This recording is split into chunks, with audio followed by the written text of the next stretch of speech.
मैंने कहा तुम्हें जाना होगा। मैं नहीं जाऊंगा। क्यों जाऊं मैं यहाँ से? आप लोग क्यों मुझे यहाँ से जाने के लिए मजबूर कर रहे हैं? मुझे कहीं नहीं जाना। मैंने कहा तुम जाओगे।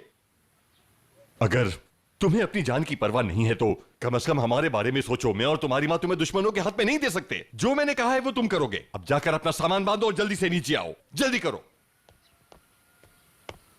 सोचूंगा इस बारे में।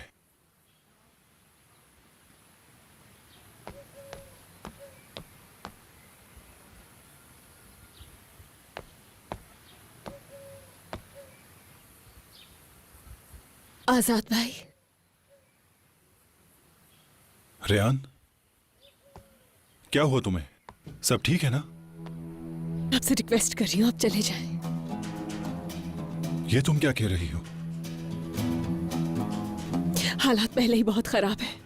अपने अम्मी पापा की हालत देखें। आजाद भाई, सब लोग इस घर में परेशान हैं आपके लिए। देखो, अभी तुमने खुद कहा कि यहाँ के हालात पहले ही बहुत खराब हैं और ऐसे हालात में तुम्हें नहीं छोड़ के जा सकता। अगर आपको मेरी जरा सी भी फिक्र है तो चले जाइए। ठीक है, अगर तुम यही चाहती हो तो मैं चला जाता हूं और ये सिर्फ तुम्हारी खुशी के लिए कर रहा हूं।